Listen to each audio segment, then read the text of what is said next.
सुन रहे हैं संदीप सुमन को।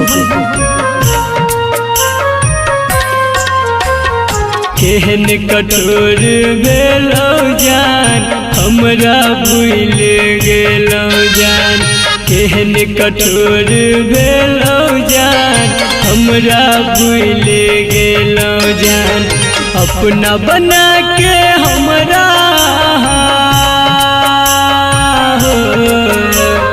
अपना बना के हमरा दिल से निकाल देलौ जान, केहन कठोर भेलौ जान हमरा भूल गेलौ जान, केहन कठोर भेलौ जान हमरा भूल गेलौ जान।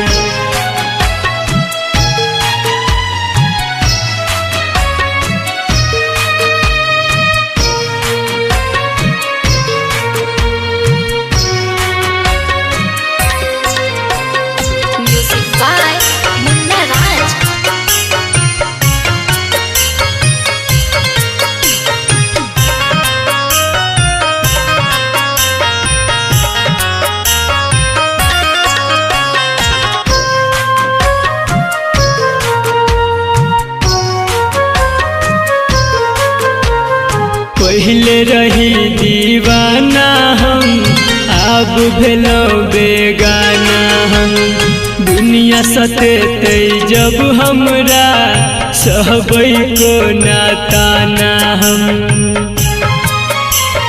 पहले रही दीवाना हम अब भेलौ बेगाना हम, दुनिया सतेतै जब हमरा सहबै को नाताना हम।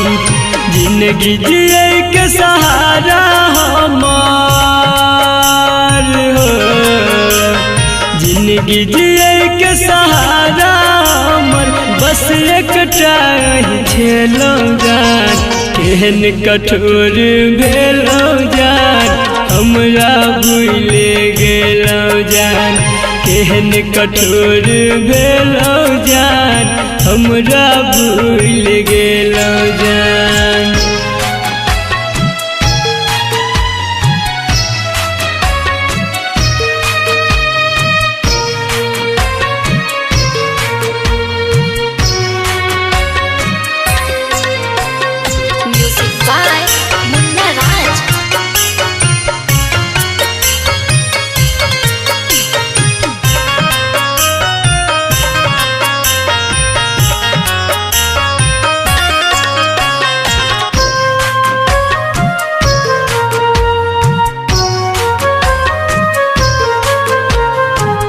नहीं पाब अहाँ बिन दूर रह के हम एक दिन, हंसी खुशी सब हमर कोना कऽ लेलौ अहाँ छिन।